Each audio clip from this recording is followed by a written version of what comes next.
Sir, ஊமை கடவுளைக்கு முன்னாடி யாரா இந்த பையனா இருந்த அஸ்வத், ஊமை கடவுளுக்கு சக்ஸஸ்க்கு அப்புறம் நான் தான் அந்த பையன்ற ஒரு மூமெண்ட் மாறுச்சு.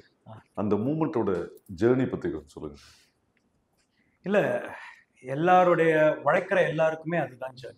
ஏன்னா உங்களுடைய ப்ராடக்ட் வெளியே வர வரைக்கும் நீங்கள் யாரா அந்த பையன் தான். உங்கள் ப்ராடக்ட் நல்லா இருந்துச்சுன்னா மக்கள் எல்லாரும் ரெக்கக்னைஸ் பண்ணி, ஓ அவன் தானே அந்த பையன் அப்படின்னு ரெக்கக்னைஸ் பண்ணுறது தான் சார். எல்லாருக்கும் இருக்கிற ஜேர்னி தான் ஒரு 7 வருஷம். ஆனால் பண்ணுற படம் புதுசாக படம் பண்ணணும், அதில் காம்ப்ரமைஸே இல்லாமல் பண்ணணும். கிடைச்ச பட்ஜெட்டில் 3 கோடிக்கு பண்ணப்பட்ட படம் தான் ஓமை கடவுளே. ஓமை கடவுளையில் வந்து கிடைச்ச எக்ஸ்பீரியன்ஸ் வந்துட்டு, நான் ஷார்ட் ஃபிலிம் பண்ணிட்டு இருந்த காலம், நாளே இயக்குனரில் ஷார்ட் ஃபிலிம் பண்ணிட்டு இருந்தேன். ஒரு 8-9 ஷார்ட் ஃபிலிம் அந்த இதுக்கே பண்ணியிருக்கேன். அதுக்கப்புறம் கெயின் பண்ண எக்ஸ்பீரியன்ஸ், அதுக்கப்புறம் படித்த விஷயங்கள், அதுக்கப்புறம் நிறைய பேரை ஃபாலோ பண்ணது, செல்ஃப் லேர்னிங் நிறையா பண்ணது, அது எல்லாமே சேர்ந்து தான் ஒரு 7 வருஷம் உழைப்பு ஓமை கடவுளே. அந்த ஓமை கடவுளை கொடுத்த பிளாட்ஃபார்ம் அமைச்சு கொடுத்தது தான் டிராகன். அதுக்கப்புறம் பண்ணுற எஸ்டிஆர் சார் படமாக இருக்கட்டும், தெலுங்குல பண்ண படங்களாக இருக்கட்டும், எல்லாமே. சார், இப்போ பொதுவாக டிராகன் சொல்லும் போது அந்த டிராகன் வந்து சக்தி வாய்ந்தது, அறிவானது, இரக்கமானது, மாயை உள்ளது, தனித்துவமானது, பயங்கரமானது கூட சொல்லுவாங்க. ஆனா சைனா பொறுத்த வரைக்கும் ஒரு செல்வமும் பாதுகாப்புக்கும் குறிக்கும் மரபுகளாக சொல்லப்படுது. இந்த டிராகன் எப்படிப்பட்டது? நீங்க ஃபர்ஸ்ட் ஒன்று சொன்னீங்கல்ல டிராகன், அது சம்வேர் நீங்க சொல்ற எல்லாமே டெஃபினேஷன் இந்த கேரக்டர்ல இருக்கு. கொஞ்சம் அராஜகமானது டிராகன், கரெக்டா? டிராகனை பார்த்தாலே கொஞ்சம் ஃபயரா இருக்கும். இது அந்த டிராகன்ற இதை வந்து ஒரு காலேஜுக்குள்ள அடைச்சா எப்படி இருக்கும், அந்த மாதிரி ஒரு விஷயம் தான் இந்த ஹீரோட கேரக்டர். ஒரு ஃப்ளாஸ் நிறைஞ்ச ஒரு இடத்துல என்ன சொல்றது, இப்போ டிராகன் பார்த்தாலே உங்களுக்கு ஒரு அட்டென்ஷன் கிடைக்கும்ல, அந்த மாதிரி. இப்போ ஒரு காலேஜில் இருக்கிற ஒரு பையனுக்கு நிக் நேம், இப்போ ஒரு கெத்தான ஒரு பையனுக்கான நிக் நேம் தான் டிராகன். அது ஏன் டிராகன் அப்படின்றது படத்தில் பார்த்து தெரிஞ்சுக்கோங்க. அது ரொம்ப அழகான ஒரு விஷயம், ஆடியன்ஸ் வந்து என்டர்டெயின் ஆகிற மாதிரியான ஒரு விஷயம். அதை நான் பிரேக் பண்ண விரும்பல.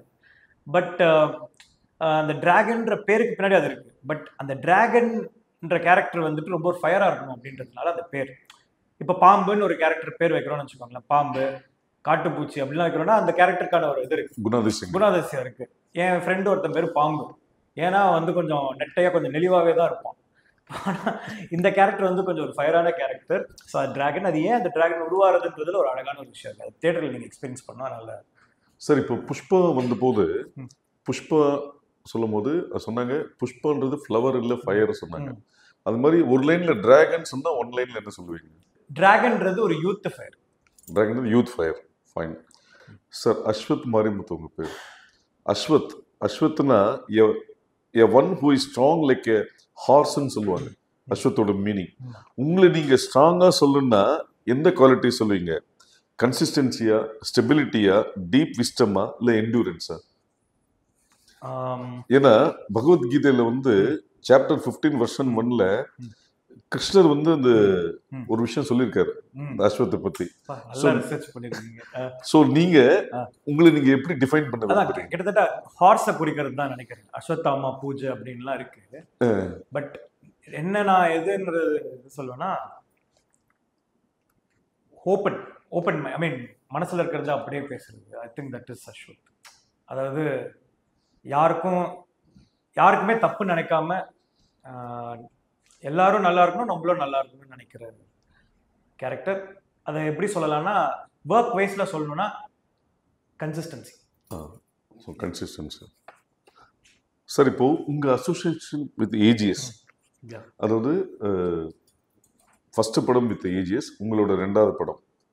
ஸோ இந்த 2வது படம் முடியறதுக்குள்ள அதே கம்பெனியில் 3வது படம் ஜஸ்ட் அனௌன்ஸ்மெண்ட்டா இல்லாம ஒரு போஸ்டரோ ஒரு டைட்டிலையோ தெரிக்க விட்டுட்டீங்க.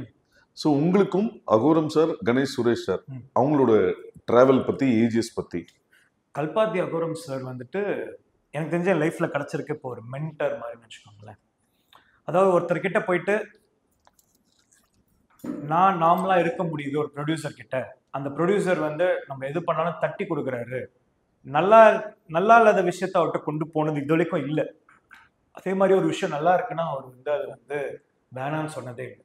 இப்போ இந்த இடத்துக்கு ஒரு பட்ஜெட் தேவைப்படுது அப்படின்னா அவர் வந்து நான் டேரக்டர் சொன்னா கரெக்டாக இருக்கும்னு இது பண்ணிப்பார். அவருக்கு தேவை கதை, அவருக்கு பிடிச்சிருச்சுன்னா அவ்வளோதான். அதே மாதிரி அவர் வந்து இந்த ஹாலிவுட்ல கதை கேட்குற மாதிரிலாம் கேட்க மாட்டார். அவர் வந்து இப்போ நம்ம ஒரு பட்டுக்கோட்டையில், மேட்டூரில் சேலம்ல, தாராபுரத்துல, ராசிபுரத்துல இந்த மாதிரி ஒருத்தர் வந்து படம் பார்க்குறவனுக்கு இந்த படம் பிடிக்குமா அப்படின்ற ஒரு வெகுஜன மக்களை ரெப்ரசென்ட் பண்றது தான் அகோரம் சார்.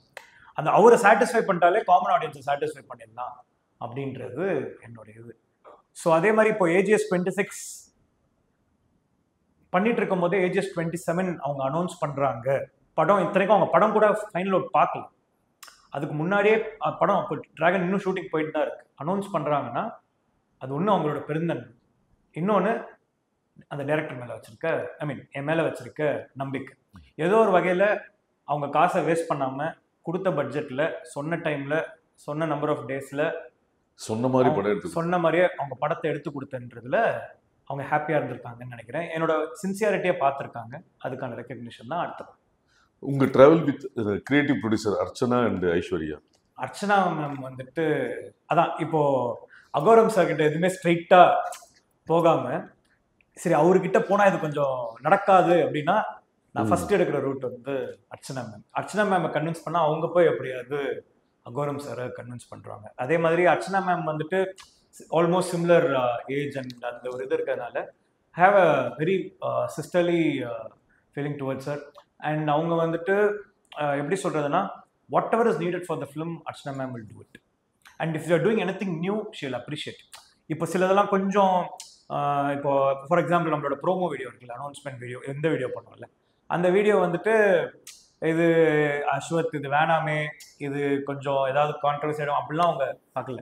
அவங்க அதை பார்த்து என்ஜாய் பண்ணி ஒரு நார்மல் ஒரு இதுவாக அவங்க டேலண்ட்டை ரெக்கக்னைஸ் பண்ணுற விதம் வந்து எனக்கு ரொம்ப உதாரணத்துக்கு அந்த கதற ப்ரோமோ கூட. ஆமாம், அந்த ப்ரோமோ தான் அதுதான் சொல்கிறேன். அண்ட் அர்ச்சனா மேம் கிட்ட என்னன்னா you can you can Sheel இப்போ நம்ம ஏதாவது ஒரு விஷயம் வேணும்னா அவங்கள கன்வின்ஸ் பண்ணணும்னா Sheel also have a thought. அதுலேருந்து நான் ஆக்சுவலாக நிறைய எடுத்துக்கலாம், இன்சைட்ஸ் எடுத்துக்கிட்டு ஓகே இந்த டைரக்ஷனில் போவேன்னா அப்படி அந்த மாதிரி சில விஷயங்கள்லாம் எங்களுக்குள்ள நடந்திருக்கு.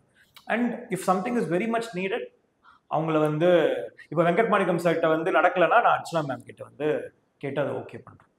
ஸோ ஷீ இஸ் தட் என்ன சொல்கிறது with one person whom as also அவங்க ஒரு விமன் ப்ரொடியூசர்ன்றதுனால எனக்கு இன்னும் அது எனக்கு ஒரு அழகாக இருக்குது அந்த ரிலேஷன்ஷிப்பு. ஏன்னா என்னோட ஃபர்ஸ்ட் படமும் ஒரு விமன் ப்ரொடியூசர் அண்ட் இவங்களும் வந்து ஒரு விமன் ப்ரொடியூசர். இவங்க கூட வந்து பேசும்போது இது பண்ணும்போது அந்த lot of respect that they show அந்த டைரக்டர் இருக்குல்ல, அது ரொம்ப அழகு. அண்ட் சில விஷயம்லாம் அவங்க என்ஜாய் பண்ணுறதை பார்த்தாலே அழகாக இருக்கும். நீங்கள் அர்ச்சனா மேம் கிட்ட சில விஷயம் போட்டு காமிச்சு அவங்க என்ஜாய் பண்ணுறதை பார்த்தாலே ரொம்ப அழகாக இருக்கும்.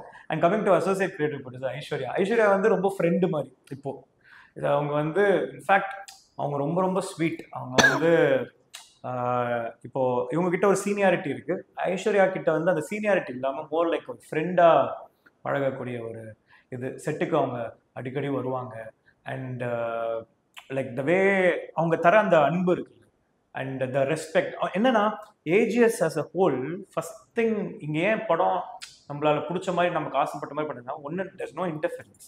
செகண்ட் அவங்க டேரக்டரை ரெஸ்பெக்ட் பண்ணுற விதம் எல்லாருமே அனுபவிக்கணும். எங்கள் எல்லா டேரக்டர்ஸும் இங்கே படம் பண்ணணும்னு எனக்கு ஆசை.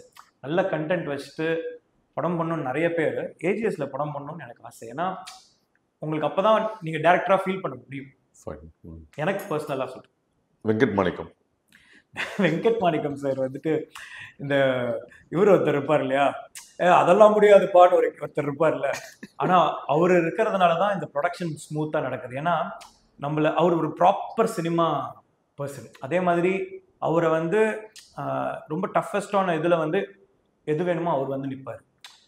அதே மாதிரி இப்போது நம்மளை பற்றி செட்டில் எடுத்து ப்ரொடியூசர்கிட்ட சொல்கிறது, இப்போது நம்மளை பற்றி கரெக்டாக ஆமாம் இப்போது ப்ரொடியூசருக்கு என் மேலே அவ்வளோ ரெஸ்பெக்ட் இருக்குன்னா அது காரணம் வெங்கட் மாணிக்கம். ஏன்னா அவர் தான் செட்டில் ஒரு நாளும் இந்த டேரக்டர் எப்படி நம்மளை வந்து வேஸ்ட் பண்ணாமல் டைம் இது பண்ணுறாரு, ரெஸ்ட்டே எடுக்காமல் ஒர்க் பண்ணுறாரு, அவர் எப்படி வந்து எல்லாரையும் வேலை வாங்குறாரு, எல்லாரையும் எப்படி அன்பா நடத்துறாரு, எல்லாமே ஒரு ப்ரொடக்ஷன் பார்ப்பாங்க. அது எல்லாத்தையுமே எடுத்துட்டு போய் சேர்க்கிற ஒரு தூதுவன் தான் வந்துட்டு ஏஜிஎஸ்க்கு வந்து வெங்கட் மாணிக்கம். பட் அவர் உங்க மேல ஒரு குற்றச்சாட்டு சொன்னாரு. என்ன சொன்னாரு? நீங்க கேரவனுக்கு போறது இல்ல, ஆமா யாரையும் ரெஸ்ட் எடுக்க விடுறது இல்ல, வேலை வாங்குறது தான் குறியா இருக்காரு, ப்ரொடியூசர்ஸ்க்கு ரொம்ப ஃபேவரா ரொம்ப மாங்குன்னு வேலை செய்யறாருன்னு ஒரு எக்ஸிகியூட்டிவ் ப்ரொடியூசர் ஒரு டைரக்டர் சொல்றதே ஒரு ஆமா அவர் கம்ப்ளைண்டா சொல்லிருக்க மாட்டாரு. நான் சொல்றது அதை வந்து ஒரு அவர் வந்து என்னது இப்படி ஒருத்தர் இருக்கானா அப்படின்னு தான் சொல்லியிருப்பாரு. இல்ல அது ஒரு ஜாலியா சொன்ன ஒரு விஷயம் என்னன்னா, டைரக்டர்னால கேரவன் சார்ஜ் இவ்வளவு வேஸ்டா போச்சுன்னாரு. ஏன்னா அவர் கேரவன் கொடுத்து அவர் கேரவனுக்கே போறது இல்ல அப்படின்னு சின்சியர் டு த ஒர்க்ன்றது. இல்ல அப்படிலாம் இல்ல, போய் ட்ரெஸ் சேஞ்ச் பண்றதுக்கு கொஞ்ச நேரம் ரெஸ்ட் எடுக்கிறதுக்கு எல்லாத்துக்குமே அந்த இதெல்லாம் இருக்கும். பட் என்னன்னா நாங்க பிளான்டா இவ்வளவு டைம்ல தான் படத்தை எடுக்கணும். இப்போ டிராகன் 64 நாள்ல முடிக்க முடிஞ்சது. யூரோப் ஸ்கெடியூல், ஹைதராபாத், அது இதுன்ட்டு இவ்வளவு இருக்கு, ஆக்ஷன் இருக்கு, எல்லாமே இருக்கு, சாங்ஸ் இருக்கு, எல்லாமே இருக்கு. ஆனா எல்லாத்தையும் 60 நாள்ல முடிக்க முடியுதுன்னா அந்த பிளானிங் அண்ட் எக்ஸிகியூஷன் தான். அந்த பிளானிங் கரெக்டா பண்றோம். ஒரு டைரக்டரால பிளான் தான் பண்ண முடியும், ப்ரொடியூசரால அது எக்ஸிக்யூட் தான் பண்ண முடியும். ஆனா ஆக்டர்ஸ் அதுக்கு கோஆபரேட் பண்ணும்போதும் டீம் அதுக்கு கோஆபரேட் பண்ணும்போதும் தான் அது இது. ஸோ அது வந்து டைரக்டரோட கிரெடிட் இல்லை, இதுல சின்சியரா இருக்க ஆக்டர்ஸோட கிரெடிட். சார் இப்போ ஆட்டோகிராஃப் வந்த போது ஒரு கனெக்ட் எல்லாருமே ஃபீல் பண்ணாங்க. எங்களோட கதையை எல்லாரும் சேரன் எடுத்துட்டாருன்னு சொன்னாங்க. சமீபத்தில் வந்து ஒரு பார்க்கிங் ஆட்டும் குட் நைட் ஆகுதும் அந்த கனெக்ட் எல்லாரையும் கனெக்ட் ஆச்சு. ஸோ டிராகனோட ட்ரெய்லரை பார்த்துட்டு 2 விதமான விஷயங்கள் இருந்தது. நிறைய ஸ்டூடெண்ட்ஸ் சொன்னாங்க என்னன்னா எங்க கதையை அவர் எடுத்துட்டாரு அப்படின்ற ஒரு விஷயம் சொன்னாங்க. இன்னும் சில பேர் வந்து எங்க காலேஜ்ல நடந்த விஷயம் அப்படின்ற மாதிரியான ஒரு விஷயம் இருந்தது. இந்த கனெக்ட் வந்து எப்படி நடந்தது சார்? அது ஒன்றும் இல்லை சார். இப்போ நான் ஓமே கடவுளை பண்ணும்போது நிறைய பேர் வந்து அதை வந்து என் வாழ்க்கையை நீங்கள் அப்படியே படமாக எடுத்திருக்கீங்க அப்படின்னு சொன்னாங்க. 1-2 பேர் என் கதையே ஒரு தூக்கிட்டாரு அப்படின்லாம் கூட அதை தப்பாக யூஸ் பண்ணிக்கணும்னு நினச்சவங்க அப்படி சொல்லியிருக்காங்க. எக்கச்சக்க பேர் என் வாழ்க்கையில் நடந்த இப்போ அப்படியே இது பண்ணியிருக்கீங்க பிரதர் அப்படின்னு சொல்லிட்டு என் கையை பிடிச்சி அழுதவங்களும் இருக்காங்க, என்னை கட்டி பிடிச்சிட்டு பாராட்டினவங்க நிறைய பேர் இருக்காங்க. அது ஒன்றும் இல்லை, நம்ம எல்லா மனிதர்கள், நம்ம எல்லாரும் ஒரே எமோஷன்ஸ் தான் கோ த்ரூ பண்றோம். நம்ம சொல்ற அந்த எமோஷன் வந்துட்டு எல்லாருக்கும் போய் சேருது அப்படின்னு தான். ஒன்றும் இல்லை, ஒரு டைட்டானிக்னு ஒரு படம், அதுல வந்து ஜாக்கு, நான் வந்து நெல்லிக்குப்போன்னு ஒரு இடத்துல இருக்கேன், எங்க அம்மா முனிசிபல் கமிஷனராக இருந்தாங்க, இப்போ அங்கே தான் இருக்காங்க அந்த இடத்துல. அங்கே வந்து ஒரு அந்த படம் அந்த ரிலீஸ் ஆகுது. அங்கே வந்து ஜாக்கு சாவரும் போது ரோஸ் அந்த அப்படியே அப்படியே விரைஞ்சு செத்துருவா, அப்படியே அழும்போது அங்க இருக்கிற அப்ப அந்த டிவி இது மட்டும் தான் இருக்கும். அங்க ஒரு கிழவி வந்து பயங்கரமா அழுகுது. அந்த கிழவிக்கு ஜாக்க தெரியுமா, ரோஸ தெரியுமா, இல்ல அதை எடுத்த ஜேம்ஸ் கேமரோன் தெரியுமா, இல்ல அந்த கப்பல் அவ்வளவு பெருசு அப்படின்ற இதெல்லாம் தெரியுமா? இமோஷன் தான். அந்த இமோஷன் வந்து அவங்களுக்கு போய் சேரும் போது அவங்க வந்து அவங்க வாழ்க்கையோட கனெக்ட் பண்ணிக்கிறாங்க. இதுதான் அதுக்கான. சார் இந்த ஸ்கிரிப்ட் வந்து உங்க லைஃப்ல நீங்க பார்த்ததா, அனுபவித்ததா, கடந்து வந்ததா? இது அப்படியே என் வாழ்க்கையில நடந்த கதை அப்படி கிடையாது. எப்படி இப்போ ஓமே கடவுளை வந்து ஒரு பெஸ்ட் ஃப்ரெண்டை கல்யாணம் பண்ண அப்படி இருக்குன்னா, எனக்கு ஒரு பெஸ்ட் ஃப்ரெண்டை லவ் பண்ண அது வரைக்கும் உண்மை. எனக்கு கடவுள் டிக்கெட் கொடுத்தாரானா அதெல்லாம் கிடையாது. அப்படிலாம் இருந்தா என்ன எங்கே தூக்கிட்டு போய் உட்கார வச்சிருப்பேன் நேரம். அதனால இதுல இந்த டிராகன்ற கேரக்டரோட நிறைய ஆட்ரிபியூட்ஸ் என்னோட இது இருக்கு. அதே மாதிரி இப்போ மரியம் ஜார்ஜ் தான் அப்பா கேரக்டர் பிளே பண்ணிருக்காரு. இப்போ அவர் ஒரு சோல்னா போய் மாட்டிட்டே இருப்பாரு. அது ஒரிஜினல் எங்க அப்பாவோட சோல்னா போய் அதை எடுத்துட்டு வந்து இந்த படத்துல வச்சிருக்கேன். அந்த கேரக்டர் வந்துட்டு அவர் நிறைய ரெசனேட் பண்ணும். ஒரு ரொம்ப ரொம்ப வெள்ளந்தியான ஒரு ஆள் அப்படின்னு அவர் பார்க்கும்போது உங்களுக்கு அப்படியே அது ரெசனேட் பண்ணும். இப்போ சித்ரான்றது எங்கள் அம்மா பேர், அதனால சித்ரான்னு வச்சிருக்கேன். இப்போ ஃப்ரெண்ட்ஸ் இந்த கேங் இருக்கும் இல்லையா, அதில் ஒருத்தன் பேர் அன்பு, பாம்பு, இவங்கெல்லாம் வந்து அப்படியே இந்த பேச்சுலர் ரூம் மாதிரி கிரியேட் பண்ணி கண்டென்ட் வேற போயிட்டே இருக்கும். பட் இந்த நம்ம லைஃபோட நம்ம பார்த்த விஷயங்களோட அதை இது பண்ணும்போது, இப்போ நான் ட்ரிப்ளிகேன்ல தான் பிறந்தேன். ட்ரிப்ளிகேன்லேயே அதே இடத்துல அதே லொகேஷன்லேயே இந்த படத்தை ஷூட் பண்ணி. ஸோ இந்த மாதிரி சில நுவான்சஸ், அந்த ட்ரைட்ஸ் அதெல்லாம் வந்து டிராகனுக்கு இருக்கும். ஆனால் மொத்தமாக இது டிராகன் வந்து சார்ட்டர் அப்படி இருந்தால் எனக்கு தூக்கி போய் இங்கே உள்ள வச்சிருவாங்க. சார் இந்த ஜார்ஜ் மரியம் மாதிரி ஒரு அப்பா கேரக்டரை நீங்க சந்திச்சிருக்கீங்களா சார்? எங்க அப்பா அம்மாவோட மிக்ஸ் தான் ஜார்ஜ் மரியம். நீங்க படம் பார்க்கும்போது யூஸ்வலா படம் எடுப்பாங்க சார், எப்படி எடுப்பாங்கன்னா அவங்க படத்துல அவங்க பட்ட கஷ்டத்தை வந்து படத்துல படமா எடுத்திருப்பாங்க. ஆனா நான் மற்றவங்களை எப்படி கஷ்டப்படுத்திருக்கேன்றத படமா எடுத்திருக்கேன். அது வந்து டிராகன் வந்து உங்களோட 10 வருஷ கனவுன்னு ஒரு விஷயம் சமீபத்தில் சொல்லப்பட்டது. இந்த பாரதியார் சொன்ன மாதிரி கனவு மெய்ப்பட வேண்டும்ன்ற மாதிரி உங்க கனவு வந்து 21ஆம் தேதி மெய்ப்பட போகுது. அது நீங்க எப்படி? இல்ல, கனவு மெய்ப்பட்டுடுச்சு சார். அது ஒரு ஃபர்ஸ்ட் படத்துல பண்ண 21ஆம் தேதி வர்றது வந்து படம் ரிலீஸ் ஆகி மக்கள் எப்படி அதை ரிசீவ் பண்ண போறாங்க. ஆனா நாங்க 2 பேரும் சேர்ந்து படம் பண்ணணும், அது ஒரு ப்ரொடியூஸ் பண்ணணும், அது இவ்வளவு இந்த பொருள் செலவுல அது எல்லாம் நினைச்ச மாதிரி ஒரு படத்தை எடுக்கிறதுக்கு அமைச்சு கொடுத்தது வந்து இறைவனுக்கு நன்றி. நாங்க பார்த்த வேலைக்கு இதுக்கு முன்னாடி வேலை பார்த்ததுக்கு நன்றி. அவ்வளவுதான் சார். ஓமை கடவுளையில வந்து ஒரு முக்கியமான டைலாக் வந்து உங்களுக்கு சொன்னா புரியாது சார். ஆமா. ஸோ இப்போ இந்த டிராகன்லையுமே அது ரிப்பீட் ஆமா, ஆகுது. ஆமா. ஸோ இது எதுக்குண்டான லீடு? அஸ்வத் மாரிமுத்துவோட சினிமாட்டிக் யூனிவர்ஸா கன்வெர்ட் பண்ணதுக்கு உண்டான லீடா? இல்ல அந்த மாதிரி எல்லாம் இல்லை சார். இது வந்து அந்த உனக்கு சொன்னா புரியாது சார், ரொம்ப ஃபேமஸான ஒரு இது. அதே மாதிரி அந்த சுச்சுவேஷன்ல அந்த ஹீரோ அந்த இடத்துல சொல்றதுக்கு ஒரு டயலாக் வேணும். ஏன்னா அந்த மாதிரி இப்போ அவன் கடவுளை பார்த்து திரும்பி வரான், ஏன் அவன் பைத்தியம் மாதிரி பண்றான், ஏய் ஏன்டா அப்படி பண்ற அப்படின்னா சொன்னா புரியாது சார் அப்படின்ட்டு அந்த படத்துல இருக்கும். ஆனா இப்போ இந்த படத்துல ஹீரோக்கு ஒரு விஷயம் நடக்குது, அது வந்து நடக்கிறதுனால அவன் அப்படி ரியாக்ட் பண்றான், அப்படியே கத்துறான், பைத்தியம் மாதிரி அப்படி கத்துறான். அப்போ அதை பார்த்துட்டு இருக்க கௌதம் மேனன் சார், ஏய் என்னடா ஆச்சு, ஏன்டா இப்படி பண்ற, அந்த இடத்துக்கு சம்மந்தம் இல்லாம பண்றான் சார். அது உங்களுக்கு சொன்னா புரியாது சார். ஏன்னா அவர்கிட்ட சொல்ல முடியாது அது ஏன்ட்டு. நான் கடவுள்கிட்ட டிக்கெட் வாங்கிட்டு வந்திருக்கேன்றத சொல்ல முடியாதோ அதே மாதிரி இங்க சொல்ல முடியாது அது ஏன்னு. அதனாலதான் உங்களுக்கு சொன்னா புரியாது சார். என் கதைகள் அது வர்றதுனால அந்த டைலாக் வருது. இன்னொன்னு இன்டென்ஷனலா தான் அந்த டைலாக் வச்சேன். இப்போ எப்படி கேர்லி ஹேர் வந்து எனக்கு ரொம்ப பிடிக்குமோ அந்த டைலாக் வந்து எனக்கு ரொம்ப பிடிச்ச வருது. அதோட இந்த படத்துல பண்ணி, ஆனா ட்ரெய்லர் எடிட்ல வச்சது வந்து எடிட்டருடைய வேலை. சார் விஜய், சித்து, அஷ்ரத் இந்த ஃப்ரேம்ல வந்ததுக்கு உண்டான காரணம் என்ன? கதையின் களமா இல்லை அவங்க சோஷியல் மீடியாவில் ரொம்ப பாப்புலராக இருக்கிறதுனால அந்த ஆடியன்ஸை டார்கெட் பண்ணுறதுனால? இல்லை சார், அவங்க ரெண்டு பேருமே வந்துட்டு அவங்க ஒரு 200K வியூஸ் விஜய் சித்து வ்ளாக்ஸ் இருக்கும் போதே அவங்க ஃபேன் ஆகி, இன்ஃபேக்ட் நான் கொஞ்சம் டவுனாக இருக்கும்போது அவங்க வீடியோஸ் பார்த்து நான் ரொம்ப ஹாப்பியாகி அவங்க ரெண்டு பேருக்கும் ரீச் அவுட் பண்ணி எனக்கு நீங்கள் படத்தில் நடிக்கணும்னு சொல்லிட்டேன் சார். அண்ட் இப்போ அவங்க ரெண்டு பேரும் கவுண்டமணி செந்தில் மாதிரி இந்த படத்துக்கு அவங்க வந்து அவங்கள வச்சா இது அந்த மாதிரி இது பண்ணல சார். அவங்க ரெண்டு பேரும் ஆக்டர்ஸாக இந்த படத்தில் யூஸ் பண்ணியிருக்கேன். ஏன்னா அவங்க ரெண்டு பேரோட டேலண்ட் எனக்கு பிடிக்கும் அப்படின்னு சொல்லிட்டு. அதே மாதிரி விஜய் சித்துலாம் அதே மாதிரி அவங்களும் யூடியூப்லேருந்து வரும்போது ஒரு மைண்ட் செட் விடுவாங்க, எக்ஸ்ட்ரா டைலாக் போடலாமா, அதெல்லாம் இல்லை, இங்கே என்ன சொல்கிறோமோ இதுதான் டைலாக் அப்படின்றது. அது விஜய் சித்துக்கு வந்த ஃபர்ஸ்ட் நாள் தெரிஞ்சிச்சு. அதனால் அவர் போயிட்டு அர்ஷத் கிட்ட, டே எக்ஸ்ட்ரா டைலாக் போடுறேன் அது இதுலாம் இது பண்ணாத, அந்த ஆள் கொஞ்சம் ஒரு மாதிரி என்ன வேணுமோ அது மட்டும்தான் எடுப்பான் அப்படின்னு சொல்லி அவங்க ரெண்டு பேருமே இது சார். அதே மாதிரி அவங்க இதுக்கப்புறம் வேற எந்த படம் பெருசாக நடிக்கல சார். அதுலேயே உங்களுக்கு தெரிஞ்சிருக்கும் அவங்க இன்டென்ஷன் வந்து இந்த ஆள் நம்ம இதுக்கெல்லாம் முன்னாடி நம்மளை பிடிச்சி வந்தால் அவனுக்கு நம்ம இந்த படம் பண்ணணும் அப்படின்னு சொல்லிட்டு தான் விஜய் சித்துமேனா நம்ம படத்தில் நடிச்சாங்க சார். Fine sir. இப்போது பிரதீப் வந்து டைரக்டராக இன்ட்ரடியூஸ் ஆகி ஹீரோவாக மாறினார். ஆனால் அஸ்வத் டைரக்டராக தான் வந்தார், டிராகன்ல நடிக்கிறாரு. ஸோ நெக்ஸ்ட் டிரான்சிஷன் ஹீரோவா? அதெல்லாம் இல்லை சார். நான் வந்து சூழ்நிலை காரணத்தினால தான் இந்த படத்தில் நடிக்க வேண்டியதாக போச்சு. அண்ட் படத்தோட லாஸ்ட் டே அதுதான். ஆக்சுவலாக வேற ஒரு ஆக்டர் நடிக்கிறதா இருந்தது, ஆனால் ஒரு சில சுச்சுவேஷன்ஸ்னால அவரால் அதை பண்ண முடியல. இப்போ அந்த டைமில் தான் அந்த ப்ரோமோ வீடியோ ரிலீஸ் ஆகிருக்குது. அதனால என் டீம் பிரதீப் எல்லாருமே ப்ரோ நீங்களே அதை பண்ணிட்டீங்கன்னு கன்வின்ஸ் பண்ணதுனால அந்த கேரக்டர் நான் பண்ணேன். மற்றபடி நடிக்கிற இதெல்லாம் இல்லை சார். பட் யாராவது நான் ரொம்ப நம்புறவங்க நிஜமாலே நான் வேணும்னு கேட்டாங்கன்னா போய் நடிச்சு கொடுத்துட்டு வருவேன் சார். Super sir. இல்லை மிஷ்கின் வந்து ஒரு டைலாக் சொல்லியிருப்பாரு, இந்த காலேஜ் லைஃப்லேயும் வந்து இவன் கெத்தாக இருப்பான், ஆனால் இதே டோனில் வெளில போனா ஒரு நாய் கூட மதிக்காது என்பது. அதோட வீரியத்துக்கு என்ன காரணம், எதோட பாதிப்பு அது? என் லைஃப்லேயே நடந்திருக்கு சார். நான் காலேஜில் இருக்கும்போது எல்லாரும் எனக்கு எத்த பார்ப்பாங்க, என் கூட நிறைய பேர் இருப்பாங்க, நிறைய பேர் என் கூட ஃப்ரெண்ட்ஸாக இருந்தால் வெளியே தெருவுலாம் இருப்பாங்க. ஆனால் காலேஜ் விட்டு வெளியே போனால் எனக்கு ஒரு 2-3 ஃப்ரெண்ட்ஸ் எங்கே இருந்தாங்களோ அவனுக்கு மட்டும்தான் அப்படியே என்னை பார்த்துக்கிட்டு அவனுக்கு இருந்தானுங்க. பட் வெளியே வரும்போது தான் ரியாலிட்டி புரிஞ்சுது.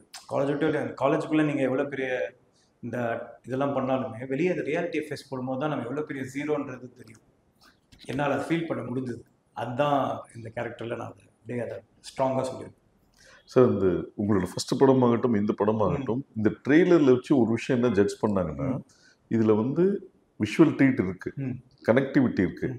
அதை மீறி இந்த படத்தோட வசனங்கள் வந்து ரொம்ப பாதிப்பை ஏற்படுத்துதுன்றது ஓவராலாக சொல்லப்பட்ட ஒரு விஷயம். எந்த இன்னைக்கு இருக்கிற ட்ரெண்ட் வந்து ஒரு செலிபிரிட்டி வச்சு ட்வீட் பண்ணணும் அப்படின்னு, அது இல்லாமல் ஆர்கானிக்காக ரிலீஸ் ஆன 10 hours பெரிய லெவலில் ரீச் ஆச்சு. இதில் குறிப்பிட்டு நிறைய பேர் சொல்கிற விஷயங்கள் என்னென்னா, அந்த ஜார்ஜ் அவர் சொல்கிறாரு, என்கிட்ட சம்பளம் வாங்கிட்டு என்கிட்டே நீ சித்து சொல்லுவார் கொடுக்குற, இதுதான்டா முதல் டைம் பார்க்குறேன் அப்படின்றது உண்டு. ஆனால் நீ நல்ல லவராக இருக்கலாம், ஆனால் என் நல்ல லைஃப் பார்ட்னராக இருக்க முடியாது. அது ஒரு விஷயம் அங்கே ஜோல்ட் ஆச்சு. ரீசன் கேட்டபோது நீ ஒரு ஃபெயிலியர் ராகவன் அப்படின்னு ஒரு விஷயம் வந்தது. அப்புறம் அவர் சொல்லுவார், கையாடு சொல்ல, நான் தப்பாக முடிவு எடுத்துட்டேன் போது உங்கள் கேரக்டர் வந்து தப்பு பண்ணுறதுனால ஒரு தப்பு லைஃப் மாறுதுன்னா தப்பு இல்லைன்னு சொல்கிறீங்க. ஸோ இது என்ன கன்வின்ஸ் பண்ண வரீங்க?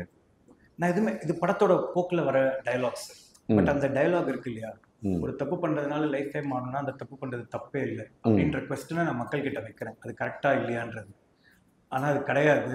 நம்ம பண்ற தப்பு நம்மளை திருப்பி திருப்பி துரத்தி அடிக்கும் அப்படின்றது தான் நான் சொல்ல விரும்புகிறேன் சார். அப்புறம் இந்த ஒரு லவ் ஃபெயிலியர் ஆனோடனே ஸ்னேகா கேரக்டர் சொல்லுது நீங்க போதையே உன் லைஃப் ஸ்னேகா ஸ்னேகா கேரக்டர் சொல்லுங்க இதுல வந்து உன் லைஃப் கெடுத்துக்காத உனக்குன்னு ஒரு லைஃப் இருக்குன்ற போது ஸோ லவ் ஃபெயிலியர்னாலே அது போதைக்கு தான் போவான்ற மாதிரியான ஒரு விஷயம் இருக்கா? அப்படி இல்லை சார். ஃபெயிலியர்ன்றது நம்ம லைஃப்ல ஹீரோக்கு அந்த இடத்துல ஒரு விஷயம் நடக்கும், உங்களை நீங்களே அழிச்சுக்காம லைஃப்ல சக்சஸ்ஃபுல்லாக வழியை பாருங்க அப்படின்ட்டு நம்ம டவுன்ல இருக்கும்போது வேற யாரோ ஒருத்தங்க நம்ம லைஃப்ல சொல்லியிருப்பாங்க, உங்களுக்கு சொல்லியிருப்பாங்க, பார்க்குற ஆடியன்ஸ்க்கு சொல்லியிருப்பாங்க, ஏன்னா உன்னே நீயே அடிச்சுக்கிற நம்ம அப்பா அம்மா சொல்லியிருப்பாங்க. இந்த படத்துல ஒரு டாக்டர் கேரக்டர் வந்து அவனுக்கு சொல்லுது. அதுதான் அதை வந்து ஸ்னேகா மேம் மாதிரி ஒருத்தவங்க சொல்லும் போது ஏன் அது அழகா இருக்கும்னா, ஏன் அவங்களை போட்டு நான் அந்த கேரக்டருக்கு கெஸ்ட் அப்பியரன்ஸா, ஒரு விமன் ரொம்ப அழகானவங்க, அவங்களும் லைஃப்ல லவ் இதெல்லாம் பார்த்துட்டு வந்திருப்பாங்க. அவங்க எக்ஸ்பீரியன்ஸை வச்சு தம்பி இதெல்லாம் நாங்களும் பார்த்துருக்கோம், ஆனால் எக்ஸ்பீரியன்ஸில் ஒன்று சொல்கிறேன் கேளு, கன்வின்சிங்காக இருக்கும். அதை ஸ்னேகா மேம் மாதிரி ஒருத்தங்க பண்ணும்போது ரொம்ப கன்வின்சிங்காக இருக்கும் அப்படின்றதுனால தான் அது லைக் அவங்க எக்ஸ்பீரியன்ஸ் பேசணுன்றது தான் அந்த கேரக்டர். பிரதீப் என்ன சொல்றாரு ஒரு சைட்ல, நல்ல பையனா இருந்தா நல்லா பிடிச்சா பொண்ணுங்களுக்கு பிடிக்கும்ன்றது பொய்ன்றாரு, ஆனா ஓப்பனிங்ல பேட் பாய்ஸ் தான் எனக்கு பிடிக்கும் அப்படின்றாரு. ஸோ டிராகன் என்ன சொல்ல வருது? ஒன்றும் இல்லை சார், ஒரு ஒரு காலகட்டங்களில் நம்மளோட ப்ரையாரிட்டிஸ் மாறும். ஒரு ஸ்கூல்லேருந்து காலேஜ் போகிறவங்களுக்கு வந்துட்டு எனக்கு ஒரு பேட் பாய் தான் வேணும், அப்போ தான் ஒரு காலேஜ் போகும்போது கெத்தாக இருக்கும்னு தோணும். ஆனால் காலேஜ் விட்டு வெளியே வந்ததுக்கப்புறமா திருப்பி லைஃப்பில் செட்டில் ஆன ஒருத்தனா இருக்கணும்னு பார்ப்பாங்க. சேஃபாக செக்யூராக இருக்கும், they'll feel secure, safe and everything. இதெல்லாம் நீங்கள் கனெக்ட் பண்ணி பார்த்தீங்கனாலே உங்களுக்கு புரிஞ்சிடும் ஒரு மாதிரி நான் என்ன சொல்ல வரேன் அப்படின்றது.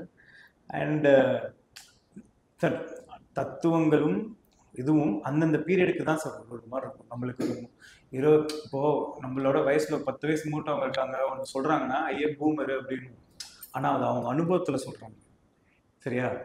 நம்ம அதே மாதிரி உங்களுக்கே லைஃப்பில் என்ன ஆகும்னா திடீர்னு ஒருத்தனுக்கு சொல்லுவீங்க, ஆஹா இதே விஷயத்த நமக்கு ஒரு 10 வருஷம் ஒருத்தருக்கு சொல்லியிருக்காங்களே, நம்ம அவங்க எப்படி பார்த்துருக்கோம் அப்படின்னு ஒரு ஃபீல் ஒன்று வந்திருக்கும் சார். எல்லாருக்குமே அந்த வரும் ஏஜ் ஆக ஆக. அந்த மாதிரியான விஷயம் தான் சார். ஸோ இப்போ social மீடியாவோட இம்பேக்ட்ல how it's influenced your marketing strategy? I think a good marketing is about first making a good content. அங்கே தான் ஆரம்பிக்குது marketing.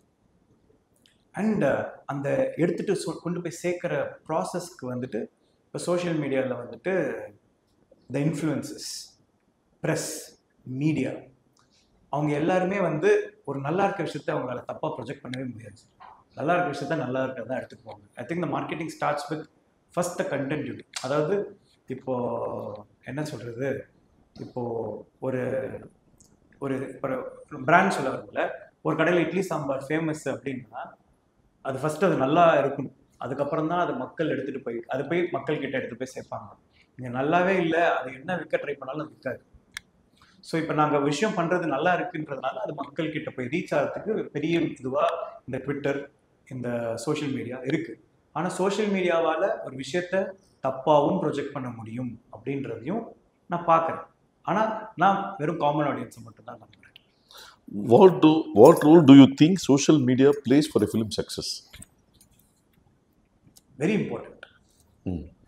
Though it is a very or 5%, 10% of the entire population, but they carry that information to the rest 90%.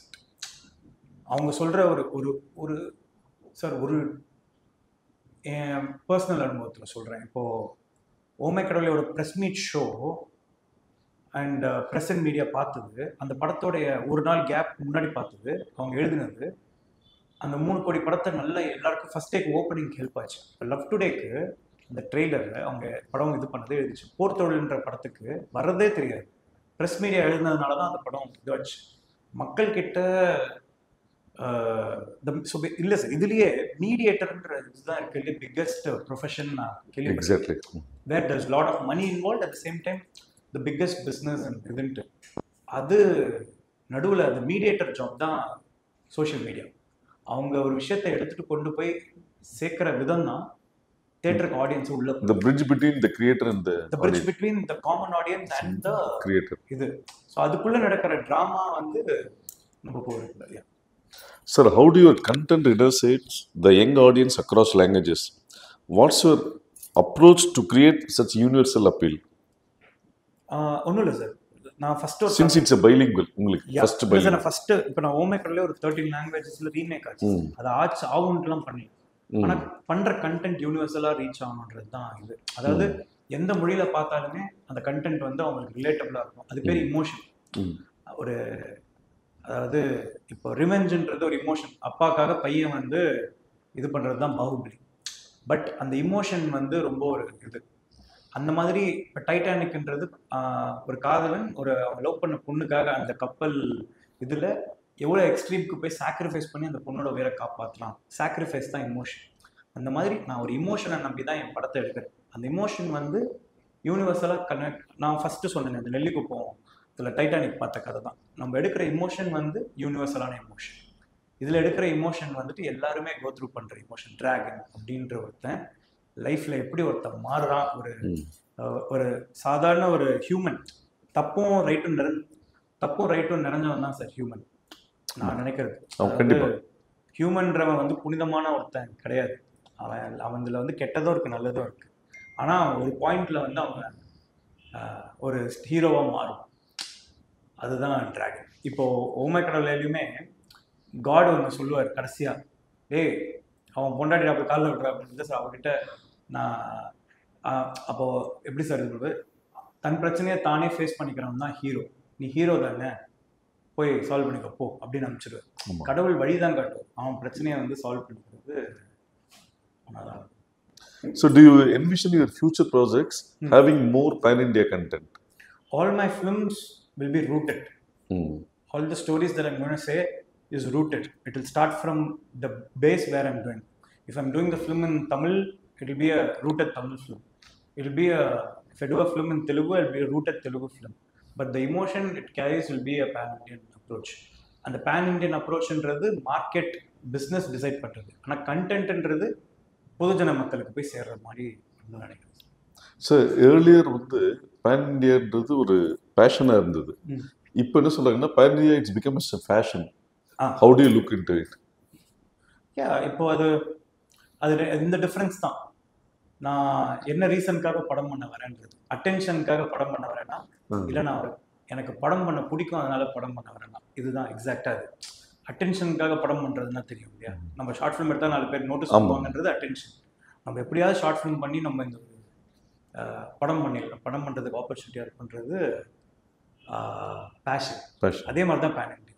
உங்கள் கண்டென்ட்டை வந்து மக்களுக்கு எடுத்துகிட்டு போய் சேர்க்கணுன்றது உலக மக்கள் எடுத்துகிட்டு பேன் இண்டியா. அதுக்கு ரூட் வந்து கண்டென்ட். சார் நம்ம எல்லாருக்குமே பிடிச்ச ஒரு கதாசிரியர் இயக்குனர் பாக்யராஜ் சார். ஸோ பாக்யராஜ் சாரோட இனிஷியலான படங்கள் எல்லா படமும் தமிழில் அவர் பண்ணுவார், தெலுங்குல வெங்கடேஷ் பண்ணுவாங்க, கன்னடத்தில் ரவிச்சந்திரன் பண்ணுவார், ஹிந்தியில் அனில் கபூர் பண்ணி எல்லா படமே சக்ஸஸ் ஆயிருக்கு. ஸோ அதுதான் இப்போ பேன் இண்டியாவாக கன்வெர்ட் ஆயிருக்குன்னு நீங்கள் நினைக்கிறீங்க? ஆக்சுவலாக பேன் இண்டியாவில் என்னென்னா சார், முன்னெல்லாம் வந்து ஒரு லாங்குவேஜில் பண்ணுற படம் வந்து வேற்று மொழி ஆட்களுக்கு தெரியாதுன்றதுனால ரீமேக்குன்ற கல்ச்சர் இதுவாக இருந்து நல்லா போச்சு சார். இப்போ எனக்கே ஓமை கடவுளை வந்து நான் தெலுங்குல பண்ணும்போது அங்கே இருக்கிற ஆடியன்ஸ் எல்லாருமே அதை ஆல்ரெடி ஓமை கடவுளை பார்த்துட்டாங்க. அதை அவங்க ஆக்டர்ஸோட பார்க்கும்போது என்ஜாய் பண்ணுறாங்க. தவிர ஒரு டேரக்டராக நம்மளுக்கு எந்த விதமான ஒரு இதுவுமே இல்லை. இவர் ஓமை கடவுளை படம் தானே, இதில் என்ன இருக்குது அப்படின்னு தான். And also all the stars, all the people. இப்போ நான் டு பி ஹானஸ்ட் நான் கில்லி வந்து கில்லியா பார்த்தேன் சார். தர்லி சார், விஜய் சார் படம் ஒக்கடுன்னு ஒரு படம் வந்திருக்குன்னு எனக்கு தெரியாது அப்போ. பட் இப்போ வந்து உலகம் மாறிடுச்சு. இப்போ மலையாளத்துல ஒரு சின்ன படம் ரொம்ப நல்லா இருக்கு. நான் இப்போ ரைஃபிள் கிளப்னு ஒரு படம் பயங்கரமா இருந்தது.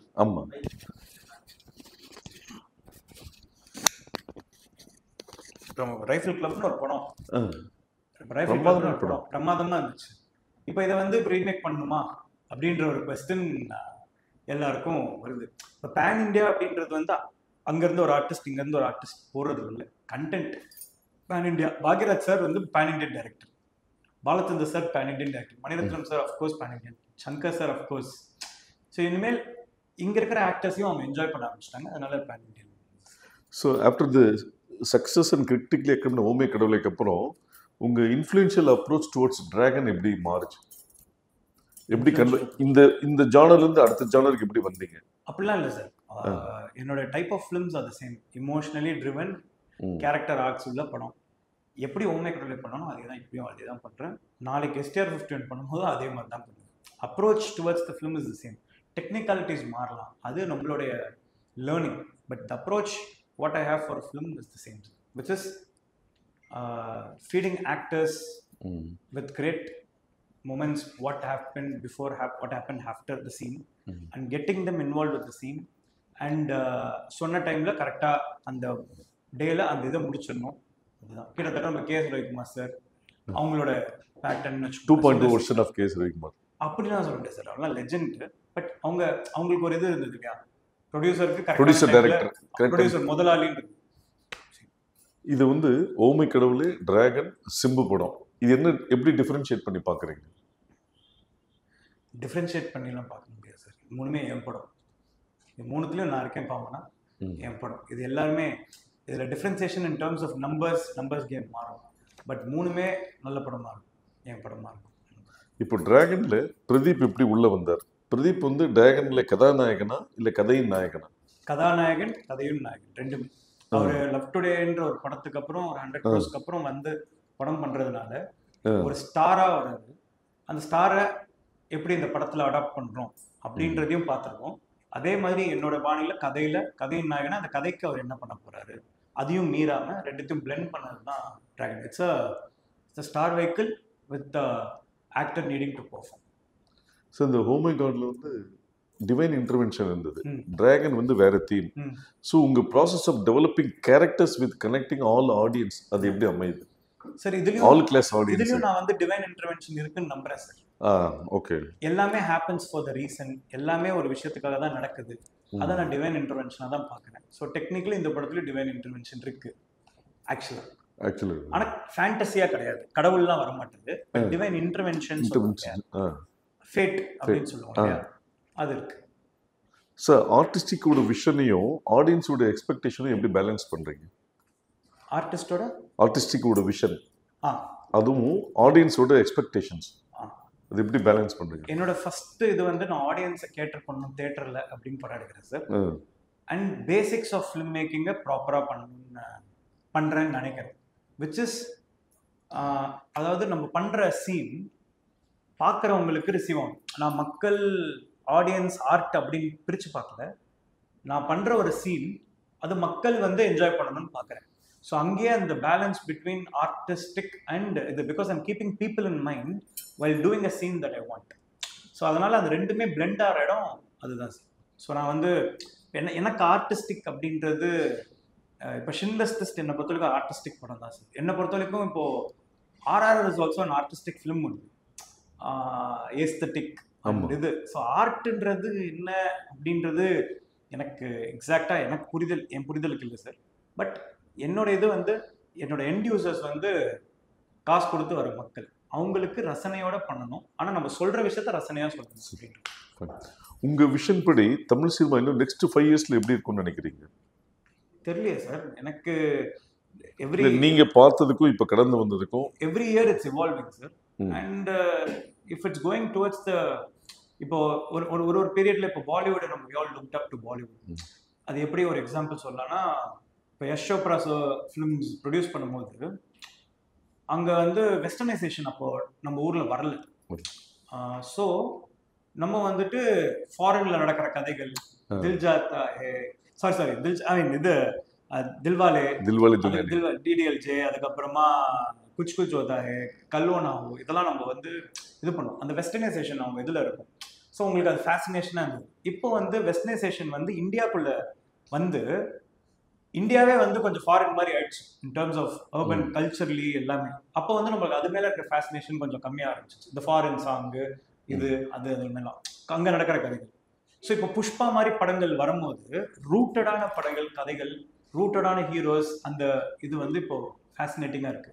யஷ் மாதிரி ஒரு KGF மாதிரி ஒரு இது ஃபேசினேட்டிங்காக இருக்கு. ஏன்னா ஒரு ஃப்ளாடான ஒரு ஹீரோ, அவனுடைய இது அது பேசிக்காக அவங்களாம் வந்து ஹீரோவாக மாறுறாங்க, ஃப்ளாஸை வந்து ஹீரோ வச்சுக்கலாம், இந்த மாதிரி மாறுது. ஸோ ஒரு இண்டஸ்ட்ரி ஒரு டைம்ல வந்து பீக் அடிக்குது. இப்போ பாலிவுட் ஒரு டைம் பீக் அடிச்சதுன்னா இப்போ தெலுங்கு இண்டஸ்ட்ரி வந்து peak. Kannada from nowhere they came in to the scene and அவங்க வந்து இப்போ பயங்கர பீக் அடிக்கிறாங்க. They making global numbers and everything. So தமிழில் வந்து கன்சிஸ்டண்டாக எப்போவுமே அந்த மாதிரி டைரக்டர்ஸ் இருந்துகிட்டே இருந்திருக்காங்க, ஃபிலிம் மேக்கர்ஸ் இருந்துகிட்டே இருந்தாங்க. Balachander sir, Bhagyaraj sir. Sometimes எனக்கு தெரியல, நம்ம இவர் இருக்கார்ல சார், மனோபாலா சார், அமிதாப் பச்சன் வச்சு டைரக்ட் பண்ணியிருக்காரு ஆமா சார். ஆமா. உங்களுக்கு இது சொல்லும் போது எவ்வளவு புதுசா இருக்கு எனக்கெல்லாம் இன்ஃபர்மேஷனா ஆடியன்ஸ்க்கு. மனோபாலா சார் அமிதாப் பச்சன் டைரக்ட் பண்ணியிருக்காருன்னா அவரை நீங்க வந்து காமெடியனா இங்க பார்த்துட்டு இருப்பாங்க, அவரோட பாடி லாங்குவேஜ் காமெடி ஹியூமர் பார்த்துட்டு இருப்பாங்க. அமிதாப் பச்சன் மாதிரி ஒரு ஸ்டாரை வந்து நம்மால் டைரக்ட் பண்ணியிருக்காரு. கரெக்ட். ஆமா. So which means Manobala sir is the pan Indian director. Exactly. So நம்ம ஆட்கள் வந்து ஒரு பீரியட்ல வந்து அதை கன்சிஸ்டண்டா பண்ணிட்டு இருந்திருக்காங்க, நம்மளுக்கு தெரியல. இப்போ மீடியால எல்லாமே தெரிய ஆரம்பிச்சிருக்கு. ஸோ உங்களோட இன்டர்நேஷனல் ஃபிலிம் இண்டஸ்ட்ரியை நீங்க இன்ஸ்பயர் ஆன ஒர்க் எது? எந்த இண்டஸ்ட்ரி சொல்லுங்க? இன்டர்நேஷனல் ஃபிலிம் இண்டஸ்ட்ரி ஹாலிவுட் இதுவா சார்? எனக்கு வந்துட்டு somewhere I have a fascination towards always Hollywood sir, but in terms of fascination, in terms of industry வந்து I always go back to the 1930s. It's a wonderful life. அப்போ அந்த டைம்ல இந்த மாதிரி ஒரு கதையை சொல்ல முடியும், பாசிட்டிவிட்டி அட் இட்ஸ் பீக். அந்த உங்க லைஃப் எவ்வளவு பியூட்டிஃபுல்னு ஒரு டைரக்டர் ஃபீல் பண்ண வச்சிருக்காரு சார். ஏ தம்பி என்ன மாதிரி வாழ்க்கை வாழ்த்த தெரியுமா, இது போய் கவலைப்பட்டு இருக்கேன். 1936ல. ஆமா. அண்ட் ஜுராசிக் பார்க்னு ஒரு படத்தை வந்து 1980ஸ்லயோ அதை எடுத்து வச்சிருக்காரு ஜேம்ஸ் கேமரூன். அதாவது டைனோசரை காமிச்சு இன்னைக்கு வரைக்கும் நான் எப்படி இன்னைக்கு போய் நான் டைனோசர் உருவாக்கணும்னு நினைச்சாலே எனக்குலாம் கை வந்துடும்.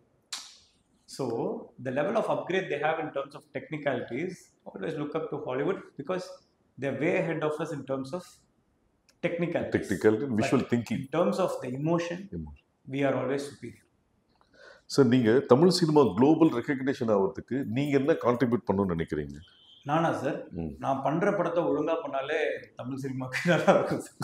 எனக்கு அந்த உலக தரத்துல தமிழ் சினிமாவை நிறுத்தணும் அப்படின்ற ஆசையெல்லாம் இல்லை சார். நான் பண்ற படம் மக்கள் என்ன தமிழ் மக்களுக்கு ஃபர்ஸ்ட் பிடிக்குதா, இந்தியாவில் இருக்கவங்களுக்கு ஃபர்ஸ்ட் பிடிக்குதா, இதுதான் சார். ஹாலிவுட் ஸ்டாண்டர்ட்ல படம் பண்ணணும் அப்படின்றது இல்லை சார். அதுக்கு ஃபர்ஸ்ட் அதுக்கான இப்போ ராஜமௌலி சாருக்கு ஒரு ரூட் கிடைச்சிருக்கு பார்த்தீங்களா, எவ்வளோ வருஷம் ஒரு படம். ஆஃப்டர் அவரோட ஃபர்ஸ்ட் படம் ஸ்டூடெண்ட் நம்பர் 1 சார், காலேஜ் படம். அதுக்கப்புறம் அவர் பண்ற படம் வந்து மகதீரம். அவர் ஸ்லோவா க்ரோ ஆகி இன்னைக்கு இன்டர்நேஷனல் ரெக்கக்னிஷன் கிடைச்சதுக்கு உருவாக்கு. அப்போ நம்ம என்ன பண்ணணும்னா ஸ்லோவா க்ரோ ஆகும், அவங்களா நம்மளை தேடணும் யாரு அப்படின்னு. அதுக்கு நம்ம இங்க நல்லா உழைக்கணும், அவ்வளோதான் சார். இந்த டிராகன்ல ஒரு டெக்னிக்கலா புது இன்னோவேஷன்ஸ் ஏதாவது பண்ணிருக்கீங்களா? டெக்னிக்கலாவா சார்? டெக்னிக்கலா புது இன்னோவேஷன் எதுவுமே இல்லை சார் இந்த படத்துல. It's a proper drama film. To be honest it's a very technically easy film in terms of making. உங்களுக்கு ஒரு already prove as a big director, அவங்கள ஆக்டரா உங்களோட 2வது படத்துல அவங்கள ஹேண்டில் பண்றது எவ்வளோ இன்ட்ரெஸ்டிங்காக இருந்தது, எவ்வளோ கஷ்டமாக இருந்தது? உதாரணத்துக்கு கேஎஸ் ரவிக்குமார், கௌதம் மேனன், மிஷ்கின். இல்லை சார், இது நம்மளோட வேலை சார். அவங்க நடிக்க வராங்க, நம்ம அவங்கள டைரக்ட் பண்ணுறோம். நம்ம அவங்கள பார்த்து ஒரு செகண்ட் கூட மிஷ்கின் சாரை வந்து பார்த்து மிஷ்கின் சார் வரேன்னு பயந்தேன்னா நான் என்ன பண்ணணும்னு நினைச்சேன்றது வராது. மரியாதை, பயம் எல்லாமே இதுக்கு வெளியே. நம்ம ஃப்ரேம்குள்ளே வந்ததுக்கப்புறம் அவங்க ஆக்டர்ஸ். ஒரு ஆக்டர் நான் எப்படி பிரதீப் வேலை வாங்கணும் அதே தான் அவங்களுக்கும், நான் எப்படி என்னுடைய செகண்டரி ஆக்டர்ஸ் கிட்ட வேலை வாங்கணும் அதே தான் இவங்களுக்கு. கௌதம் எல்லாருக்குமே ஒரே ட்ரீட்மெண்ட் தான் சார். நம்பவே. ஏன்னா இன்னைக்கு நான் வாங்கிட்டு நாளைக்கு போயிட்டு அவங்களுக்காக ஏதோ ஒரு விஷயம் நான் காம்ப்ரமைஸ் பண்ணிட்டு நாளைக்கு ஐயோ இப்படி வரலையேன்னு இது பண்றதை விட என்ன வேணுமோ அதை வாங்கிட்டு ஹாப்பியா போறது பெட்டர் சார். ஃபைன். இப்போ இருக்க மாடர்ன் தமிழ் யூத் கல்ச்சர் உங்களோட ஃபியூச்சர் ஸ்கிரிப்ட்ல வந்து இன்கார்பரேட் நடக்குமா ஸ்டோரி டெல்லிங்ல? உதாரணத்துக்கு இன்னைக்கு வந்து 2 பேர் வந்து ஐ ஃபவுண்ட் எ சோல்மேட்ன்றாங்க. ஒரு கேன்ற ஒரு விஷயம் இன்னைக்கு இருக்க கல்ச்சருக்கு வந்து ரொம்ப சாதாரணமாயிடுச்சு. இப்போ நம்ம படத்துக்கு முன்னாடி காதல் என்பது பொது உடைமைன்னு ஒரு படம் வருது. ஸோ இன்னைக்கு தமிழ் யூத் கல்ச்சர் இதுதான் விரும்புறாங்கன்ற மாதிரி இருக்கு. ஸோ உங்களோட ஃபியூச்சர் ஸ்டோரி டெல்லிங்ல இது மாதிரியான கல்ச்சரை பிரதிபலிக்கிற மாதிரி ஏதாவது ஸ்கிரிப்ட் பண்ற ஐடியா இருக்கு சார்? எதையும் பிரதிபலிக்கிற மாதிரி நம்ம கதை பண்ண மாட்டோம் சார். நம்ம கதையில எதெல்லாம் வருதுன்றது தான் sir. It's always what the story demands. நம்ம இவங்களை கேட்டர் பண்றோம், நான் கேட்டர் பண்றது மக்களை சார். பொது ஜனம்ன்றது ஆடியன்ஸ் எப்படி வேணா பிரிஞ்சிருக்கலாம். அது மென், விமன், டிரான்ஸ்ஜெண்டர் எல்லாருமே சேர்ந்தது தான் இது. எல்லாருக்கும் நம்ம படம் போய் சேரணும் எடுக்கிற மாதிரி இவங்களுக்கு மட்டும் போய் சேரணும், இவங்களை நம்ம க்ளோரிஃபை பண்ணணும், இவங்களை வந்து இது பண்ணணுன்ற இன்டென்ஷனே கிடையாது. ஸோ இன்க்ரீஸ் ஆஃப் ப்ரொடக்ஷன் காஸ்ட்ல உங்களோட கிரியேட்டிவிட்டி அஃபெக்ட் ஆகுதுன்னு என்னைக்காவது ஃபீல் பண்ணிருக்கீங்களா? நம்ம இப்போ நான் ஓமை கடவுளே தெலுங்குல 15 கோடிக்கு எடுத்தேன் சார். அது பிஸ்னஸ் டிமாண்ட் பண்ணுது. ஓமை கடவுளே 3 கோடிக்கு எடுத்தேன். இப்போ டிராகன் 37 கோடிக்கு எடுத்திருக்கேன். ஒருவேளை டிராகன் நான் ஃபர்ஸ்ட் படமும் பண்ணியிருந்தேன்னா இப்போ ஒரு 5 கோடியில் பண்ணணும்னா அதுக்கு எப்படி பண்ணியிருக்க முடியும், அதுக்கு என்ன ஸ்டார் காஸ்ட், அதுக்கு என்ன இது, என் கண்டென்ட் கெடாம அந்த படத்தை எப்படி பண்ண முடியும்னு பண்ணியிருக்கேன். சார் இன்னைக்கு வந்து VFX, artificial intelligence plus virtual ஸ்டுடியோன்றது ரொம்ப பாப்புலர் ஆயிடுச்சு. அந்த இன்னோவேஷன் எப்படி பாக்குறீங்க? Sir super sir. நான் வந்து அன்னபூர்ணால போயிட்டு அந்த ஜெயந்திரா ஆமா அவங்களுடைய இது வர்ச்சுவல் ப்ரொடக்ஷன் ஸ்டுடியோ போயிட்டு நான் விசிட் பண்ணேன் சார். எனக்கு வந்து என்னன்னா the technology has come in very well over here. It's still under development. I think அதை கிராக் பண்ணிட்டோம்னா நிறைய VFX shots in terms of green mattes and இதெல்லாம் அவாய்ட் பண்ணிட்டு அதை லைவாகவே ஷூட் பண்ணலாம், இன்னும் மோர் இதுவாக இருக்கும். And also with respect to studio system இன்னும் பெட்டர் ஆகும். வேர் யூ கேன் மேக் இப்போ சில ஆக்டர்ஸ்லாம் மெயின் ஆக்டர்ஸ் நிறைய பெரிய ஆக்டர்ஸ்லாம் வச்சு நம்ம க்ரௌடில் ஷூட் பண்ண முடியாது, பண்ண முடியாது. Studio system with respect to சிஜிஏல இருக்கிற அந்த இதெல்லாம் கம்மி பண்ணலாம், லைக் அந்த ரெடியூரன்சிலாம் கம்மி பண்ணலாம். நான் என்ன பண்ணல விசிட் பண்ணி பார்த்தேன், அது ஒரு எக்ஸ்ட்ரா ஒரு நாள் கிளாஸ் மாதிரி போய் I studied it. It seems to be fantabulous, but it's still in the development stage of their creating இந்த இதெல்லாம், அது என்ன சொல்கிறது, அதுக்கான ஃபீட்ஸ் அண்ட் பிளகின்ஸ்லாம் கிரியேட் பண்ணிட்டு இருக்காங்க இன்னும். ஸோ மோர் அது இன்னும் டெவலப் ஆக ஆக I think it is going to help film makers in a better ways. Sir இப்போது இருக்க தமிழ் சினிமா சமூக மாற்றங்களை எப்படி பிரதிபலிக்குதுன்னு நினைக்கிறீங்க? சூப்பராக பிரதிபலிக்குது சார். ஃபார் எக்ஸாம்பிள் இப்போ நான் ரீசெண்டாக இப்போ லவ் டுடேவே பிரதீப் ஒரு சமூக மாற்றத்தோடைய ஒரு பிரதிபலிப்பு தான். ஒரு ஃபோன் எப்படி ஒருத்தவங்களோட லைஃப்பை வந்து ஒரு ஒன்றும் இல்லை சார், நம்ம எந்த காலத்தில் எவன் யோசிச்சிருப்பான் ஒரு ஃபோனு மாட்டுச்சுன்னா இதுவே மாறிச்சு, இதுதான் இது. So there is always an upgrade with respect to your life and culture and every thing. But என்னன்னா அதை என்ன மாதிரி ஃபிலிம்ஸ் பிரதிபலிக்குது அப்படின்னு பார்த்தா,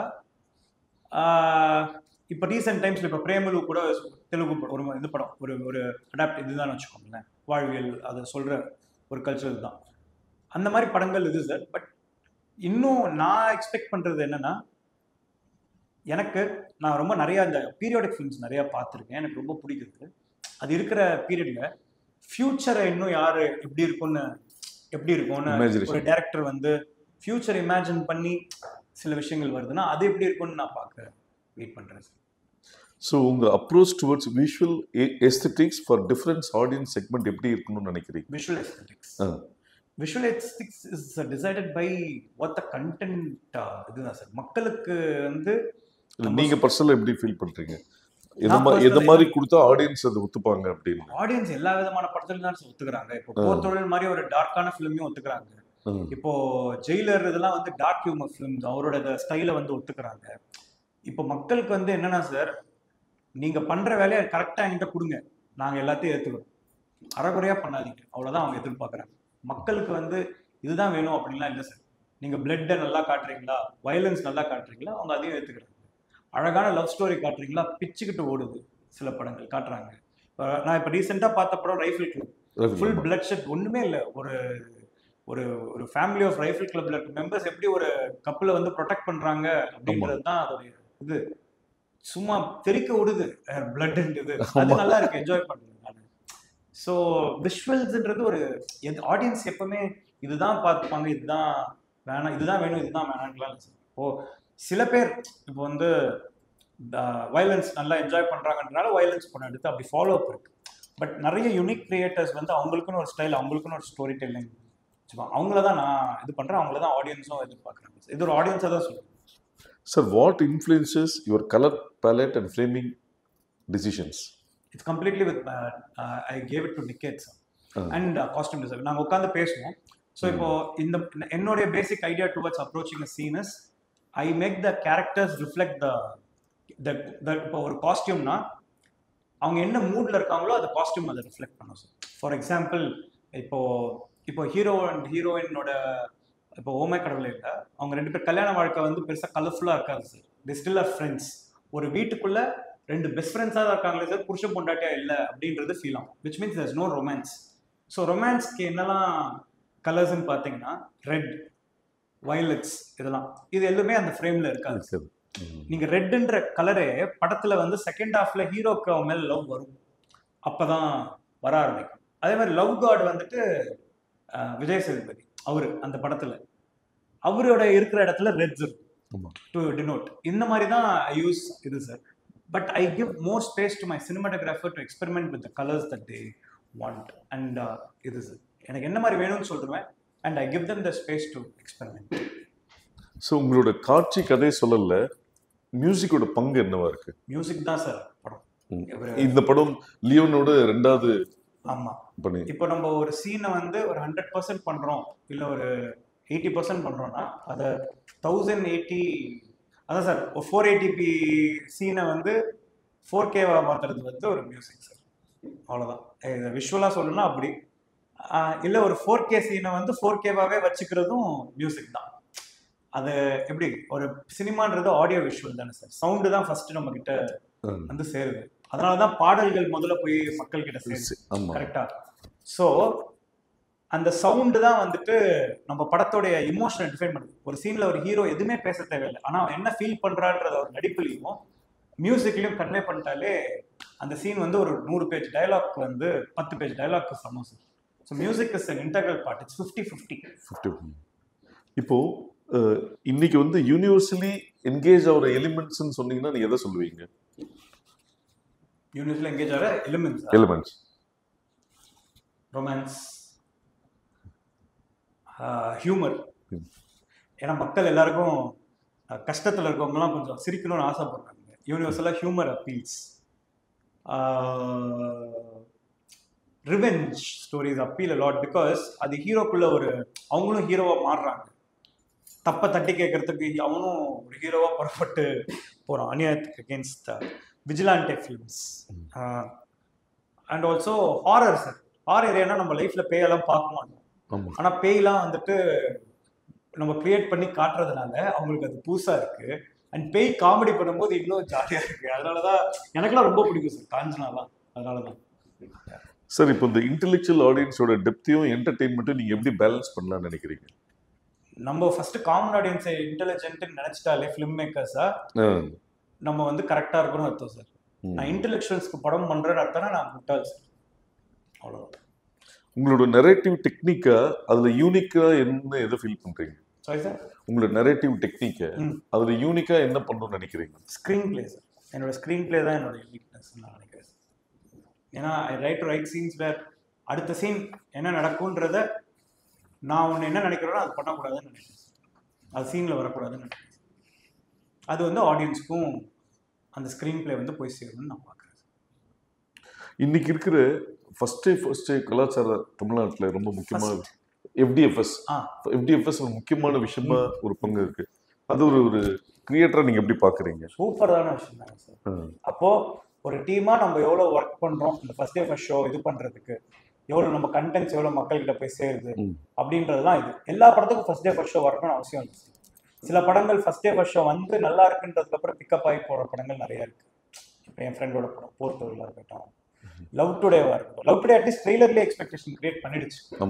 so first show is like a measure to say நீங்க எவ்வளவு மார்க்கெட்டிங் பண்ணிருக்கீங்க உங்க படத்தை, நீங்க எவ்வளவு ட்ரெய்லர் உங்களுக்கு எவ்வளவு நல்லா இருக்கு படத்துல, உங்களோட அதுக்கு முன்னாடி படத்துக்கு முன்னாடி வர சாங்ஸ் எவ்வளவு ரீச் ஆயிருக்கு, மக்களோட நீங்க படத்துக்கு முன்னாடி எவ்வளவு போய் சேர்ந்திருக்கீங்க அப்படின்றது ஃபர்ஸ்ட் ஷோ. அது என்னன்னா ஸ்டார் பவர். அதுல ஒண்ணு இப்போ ஒரு பெரிய ஸ்டார் ஃபர்ஸ்ட் ஷோ ஏன் அவ்வளவு ஓப்பனிங் இருக்குன்னா அது அவங்களோட பாடி ஆஃப் ஒர்க் அவ்வளோ 20 வருஷம் 30 வருஷத்துக்கு இருக்கு. அதனால அந்த ஃபர்ஸ்ட் ஷோ அவங்களுக்கான ரசிகர்கள் கூட்டம் வந்து திரளு, எக்ஸ்ட்ரா காசு கொடுத்து போய் பார்க்கணும். கரெக்டா? அதுதான் சார். அது வந்து அவங்களுடைய அது வந்து அவங்க பண்ண முதல் படத்திலேருந்து அவங்க உழைச்சதுக்கான ரிஃப்ளெக்ஷன் தான் ஃபர்ஸ்ட் ஷோ. சார் இந்த ஓடிடி பிளாட்ஃபார்மோட இன்ஃப்ளூயன்ஸ் உங்க ஃபிலிம் மேக்கிங் டிசிஷன் ஏதாவது மாத்திருக்கா? எதுவுமே மாற்றல சார். எதுவுமே மாற்றல. ஸோ நீங்க how do you balance commercial aspects in storytelling? I make a commercial film sir. நான் திரும்பி அதான் சொல்றேன். எனக்கு கமர்ஷியல் படம்ன்றது வெகுஜன மக்கள் ரசிக்கிற மாதிரி படம் எடுக்கணும். அதுதான் கமர்ஷியல். இப்போ கமர்ஷியல்னா என்ன அப்படின்ற புரிதல் வந்து எனக்கு இதுதான். இப்போ வேற புரிதல் ஏதாவது இருக்கு, இவ்வளோ பாட்டு இருக்கணும், அவ்வளோ பாட்டு இருக்கணும், இவ்வளோ ஃபைட் இருக்குன்னா எனக்கு அது கமர்ஷியல் கிடையாது. வெகுஜன மக்களை இந்த கண்டென்ட் அந்த இமோஷன் போய் அடையுதா, இதை பார்க்குறவன் வந்து அவன் லைஃபோட கனெக்ட் பண்ணிக்கிறான்னா அதுதான் என்னை பொறுத்த வரைக்கும் கமர்ஷியல் படம். அவ்வளோதான். இதுக்காக நான் எதையும் மாற்றிக்கல சார். நானா இருக்கேன். அஸ் அ யங் ஃபிலிம் மேக்கரா தமிழ் சினிமாவில் எந்தெந்த ஃபீல்டில் மாற்றம் வந்தால் நல்லா இருக்கும்னு நினைக்கிறீங்க? எந்தெந்த ஃபீல்ட்ல மாற்றம் வந்தா தமிழ் சினிமா இல்லையா? இல்லை தமிழ் ஒரே சினிமா ஒரு இதுலன்னா சார், இன்னும் நிறைய ரைட்டர்ஸ் வந்தா நல்லா இருக்கும். கதை பற்றாக்குறை வந்து கம்மியாகும். நானே இன்னும் எவ்வளவு வருஷம் கதை எழுத முடியும்னு தெரியல, எவ்வளவு கதைகள் என்கிட்ட சொல்றதுக்கு இருக்குன்னு தெரியல. ஒரு பாயிண்ட் மேல ஸ்டாக்னேட் ஆகக்கூடாதுன்னு பாக்குறேன். நல்ல ரைட்டர்ஸ் இவங்கெல்லாம் வந்தாங்கன்னா மேபி அவங்க கிட்ட இருந்து கதை வாங்கி. இல்லை சார், இங்கே முன்னாடி பாரதிராஜா சார் பார்த்தோன்னா வேற யார் நல்ல கதை வந்தாலும் வச்சு ஒரு படம் எடுத்துட்டு இருந்தாரு. Bhagyaraj sir, T Rajendran sir வந்ததுக்கு அப்புறம் கதை, திரைக்கதை, வசனம் எழுதி டைரக்ட் பண்ணாதான் டைரக்டர்ன்ற ஒரு சிஸ்டம் வந்துடுச்சு. அதனால அது என்னன்னா சார், அது இப்போ அது வந்து ரைட்டர்ஸ்க்கு இப்போ மரியாதை இல்லை சார், அதான் பிரச்சனை. ஏன்னா ஒரு நல்ல ரைட்டர் என்ன பண்றான்னா, எனக்கு கிடைக்கிற ரெக்கக்னிஷனுக்கு ரைட்டரா நான் டைரக்டராகவே ஆயிடுறேன், அப்போ எனக்கு இன்னும் நல்ல ரெக்கக்னிஷன் ஃபினான்ஷியலாக இன்னும் பெட்டரான ப்ரைஸு அப்படின்னு கிடைக்குன்றதுனால யாரும் ரைட்டர் வேலை மட்டும் பார்க்க மாட்டாங்க. ஸோ ரைட்டர்ஸ்க்கு நல்லா பே பண்ணி, ரைட்டர்ஸ் நல்லா சம்பாரிச்சு ரைட்டராகவே இருக்கிறேன், டைரக்டராக வரல அப்படின்ட்டு என்னைக்கு அவங்களுக்கு அந்த மனமாற்றம் நடக்குதோ அன்னைக்கு. சிம்பு எப்படி உள்ள வந்தாரு பாடல் இந்த படத்துல பாடுறதுக்கு? பாட்டு ஆமா சார், அவர்கிட்ட என்ன பிரேக்கப் சாங் இருக்கு சார், அவர் பாடினா நல்லா இருக்கும் அப்படின்னு ஃபீல் ஆச்சு. ஃபர்ஸ்ட் போய் கேட்டேன், அமிச்சார்.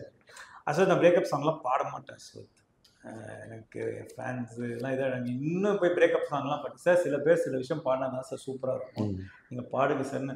இல்லை சார், ஒரு சைடு பாட்டு கேளுங்க சார், பிடிக்கலன்னா பாடாதீங்க. அவரை ஃபோர்ஸே பண்ண முடியாது சார், அவருக்கு பிடிச்சா பண்ணுவார். அவருக்கு அந்த பாட்டு ரொம்ப பிடிச்சிருந்தது, அது all credits to Leon James, பாடிட்டார். ஏன்னா லவ்வுக்கும் அவரையும் பிரிக்க முடியாது, ஏன்னா அவர் மன்மதன்னு சொல்லணும். இது பிரேக்கப் சாங் வேற. அடுத்து நீங்க ஃபர்ஸ்ட் லுக் போஸ்ட் விட்டது காட் ஆஃப் லவ்னு, காட் ஆஃப் லவ் வச்சிருக்கீங்க. அதனால பிரேக்கப் சாங்க்கு ஆப்டா இருப்பார்னு நினைச்சீங்களா சார்? நான் அதை ஃபீல் பண்றது சார், மக்கள் அது இது சார். இப்போ நான் அவரை வச்சு பாட வைக்கலன்னா, இந்த சாங்கை நீங்க சிம்பு வச்சு பாடிந்தா எப்படி இருந்திருக்கும் தெரியுமா, உங்க கூட தானே அடுத்த படம் பண்றாரு, கேட்டிருக்கலாம்லன்னு என்னையே சொல்லுவாங்க. ஸோ இந்த டிராகன் ஆல்பம்ல உங்களோட ஃபேவரட் சாங் என்ன? எனக்கா சார்? 6 சாங்குமே ஃபேவரட் சார். நைஸ். இப்போ இதுல வந்து இன்னும் 3 சாங் வர வேண்டியது இருக்கு சார். மாட்டினார் ஒருத்தர் ஒன்று, அதுக்கப்புறமா மனமே மனமேன்னு ஒன்று, நான் யார் இறைவான்னு ஒரு சாங். இப்போ நான் யார் இறைவா சாங் வந்து யுவன் சார் பாடியிருக்காரு, இப்போதான் வந்துச்சு, சூப்பரா இருக்கு. அது வந்து இந்த அராஜகத்தெல்லாம் அடங்கி போனதுக்கு அப்புறம் ஒரு பாட்டு கேட்கணும் அப்படின்னு ஒன்று இருக்குல்ல, ரொம்ப சோல்ஃபுல்லா இருக்கும். உங்க லைஃப்ல நடந்த ஏதாவது ஒரு டிராகன் மூமெண்ட்? என் லைஃப்ல நடந்த எல்லாத்தையும் தான் டிராகன்ல வச்சிருக்கேன் சார் நிறைய, அதனால அது எல்லாமே டிராகன் மூமெண்ட் தான். இன்னைக்கு சோஷியல் மீடியா வந்து யாரும் தவிர்க்க முடியாத ஒரு விஷயம். பாராட்டா இருந்தாலும் சரி, விமர்சனங்களாலும் சரி, ரெண்டுத்தையும் நீங்க எப்படி ஹேண்டில் பண்றீங்க? பாராட்டை வாங்கி சந்தோஷப்பட்டுக்கிறேன் சார். கண்டிப்பா பாராட்டு தான் அடுத்த ஒரு கிரியேட்டர் அடுத்த இது கொண்டு போகுது. கிரிட்டிசிசம்ஸ் எதாவது இருந்ததுன்னா அதுல வேலிட் கிரிட்டிசிசம்னு இருக்கு. நம்ம கண்டென்ட் இது பெட்டரா இருக்கலாம், அது பெட்டரா இருக்கலாம்னு சொல்றவங்க ஏன் சொல்றாங்கன்றதை அனலைஸ் பண்ணி அடுத்த படத்துல திருத்திக்கிறேன். இப்போ நான் ஓமை கடவுளையில பண்ண தப்பெல்லாம் டிராகன்ல திருத்திருக்கேன் சார், ஆனஸ்டா. ஸோ அதே மாதிரி திருத்திப்பேன். வேறென்றே இவனை கிரிட்டிசைஸ் பண்ணணும்னு பண்றவங்களுக்கு பதிலே இல்லை சார். கரெக்ட், அவ்வளவுதான். அது வந்து அவாய்டட் தான். சில பேர் பத்தின உங்கள் பார்வை?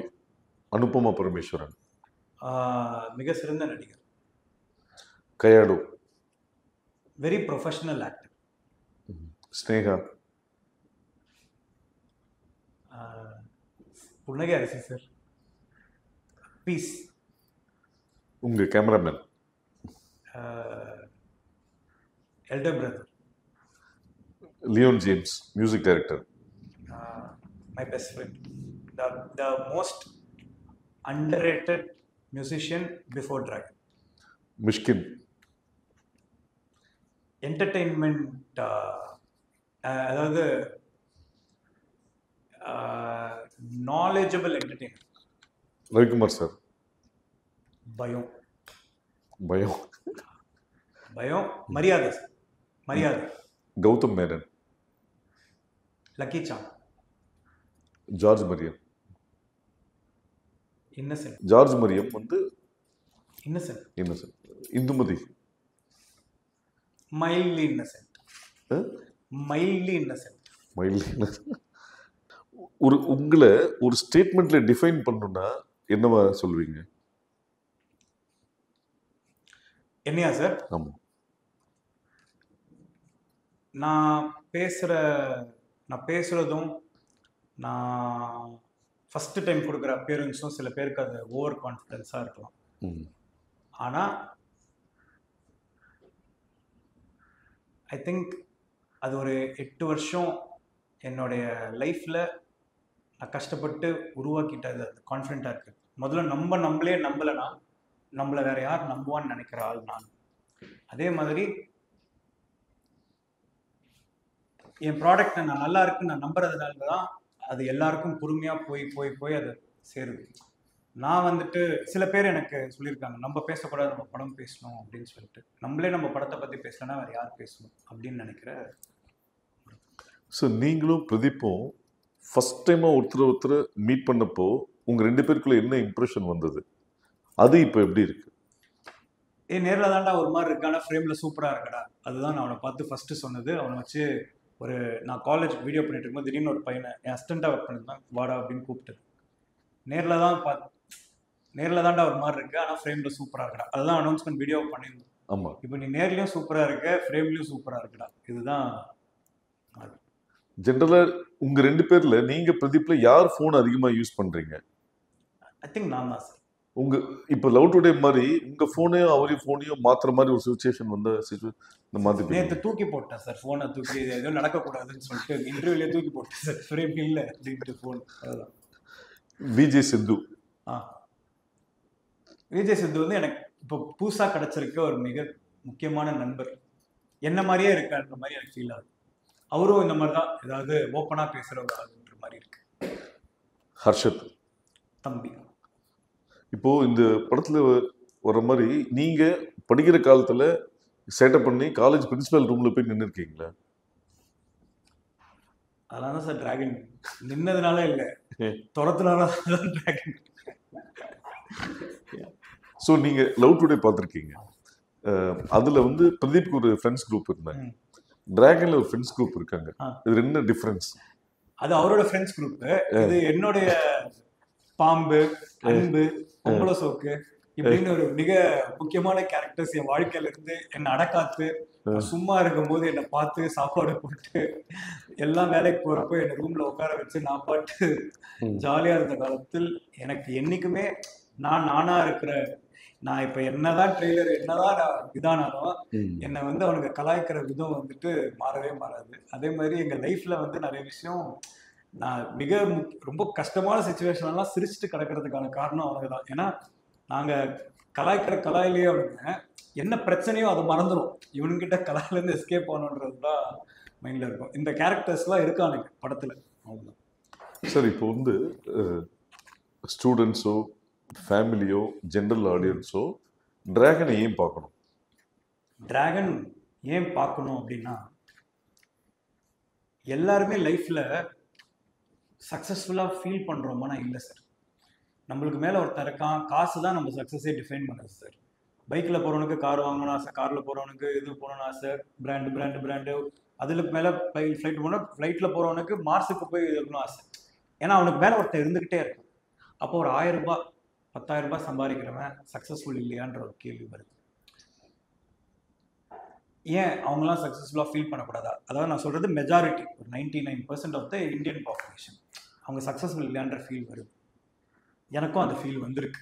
நமக்கு கம்பேரிசன்லேயே நம்ம வாழ்க்கை ஓடிட்டு இருக்கே, காசுன்ற விஷயத்தை வச்சே சக்ஸஸை மெஷர் பண்ணுறேன். ஸோ என் புரிதலுக்கு ஏற்ற மாதிரி நான் சக்ஸஸை எப்படி டிஃபைன் பண்ணுறேன் அப்படின்னா,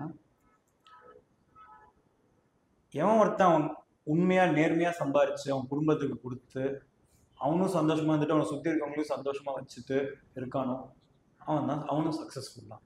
அதாவது இன்னைக்கு இங்கே உட்காந்துருக்க அண்ணாலேருந்து அங்கே நம்மளுக்கு ஃபுட் டெலிவரி பண்ண வர இவர்லேருந்து நம்மளுக்கு ஊபர் ஓட்டுற டிரைவர்லேருந்து கட்டட வேலை செய்கிற இவங்க வரைக்கும் அவங்க சக்ஸஸ்ஃபுல்லாக ஃபீல் பண்ணிட்டாங்கன்னா இந்த படத்தை பார்த்துட்டு நானும் சக்ஸஸ்ஃபுல் தான்டா அப்படின்ட்டு, அதுதான் டிராகனோட சக்ஸஸ். அதான் நீங்கள் உங்கள் அப்ரோச் ஆஃப் பீப்புள் வந்து ரொம்ப கலோக்கியலாக மட்டும் இல்லாமல் ரொம்ப ஃப்ரெண்ட்லியாக இருக்குன்றது உங்கள் சுற்றி இருக்கவங்க சொன்னாங்க. சமீபத்தில் ஒரு நிகழ்வு பார்க்கும்போது உங்கள் ஆஃபீஸில் வந்து நீங்கள் ஒரு இன்டர்வியூ முடிச்சுட்டு கிளம்பி முடிச்சுட்டு அந்த ஆஃபீஸில் டீ கொடுக்குற ஒரு பெரியவர் இருக்கார். அவர் கூப்பிட்டு அண்ணா வாங்க, நான் புது கார் வாங்கிட்டேன் உங்களுக்கு சொல்ல காமிக்கிறேன் வாங்க. ஸோ இது உங்கள் இயல்பு இல்லையா? ஆமா சார். இதை வந்து நம்ம இப்படிலாம் பண்ணியிருக்கோமான்னு பார்த்தோம். இப்போ நீங்க சொல்லும் போது தான் எனக்கு இது வந்துட்டு எனக்கு இது தோணுது. ஆனா இதுதான் என்னோட டெய்லி வாழ்க்கை. இது நம்மளோட இயல்பு. நம்ம இயல்பு நீங்க இப்படி சொல்றீங்க. ஆனா நான் சோஷியல் மீடியால என்ன வந்துட்டு நீ கொஞ்சம் ஹம்பிளா இரு, நீ வந்துட்டு ஆடாத அப்படின்லாம் எனக்கு சொல்லியும் நான் பார்த்துருக்கேன். ஸோ அப்போ எது உண்மை? கூட இருந்து பார்க்குறவங்க தானே உண்மை. ஆமா, நம்ம கூட இருக்கவங்களும் நம்ம சுத்தி இருக்கவங்க நம்மள எப்படி இது பண்றாங்க தானே. வெளியே ஒருத்தவங்க நம்மள எப்படி நினைக்கிறாங்கன்றது இவ்வளவுதான் சார். நான் வெளியே இருந்து பார்க்கும்போது தப்பா தெரியறதுக்கு வாய்ப்பு இருக்கு. நான் பேசுற விதமோ இல்ல என் மூஞ்சோ இல்ல என் கான்ஃபிடன்ஸோ. ஆனா நான் என்னை சுத்தி இருக்கவங்களுக்கு ரொம்ப உண்மையா இருக்கு. பொதுவா இந்த சொசைட்டில சொன்னபடி கேட்க ஆள் கிடையாது, ஆனா கண்டபடி சொல்றதுக்கு தான் ஆள் இருக்குன்னுவாங்க. அதை நீங்க எப்படி பாக்குறீங்க? அதை நான் பார்க்கவே விரும்பல. அதனாலதான் நான் கொஞ்சம் நிம்மதியா இருக்கணும்னு நினைக்கிறேன். இல்லாட்டி அதை பார்த்துட்டு ஆரம்பிச்சிட்டேன்னா நிம்மதியை தொலைச்சிடும்.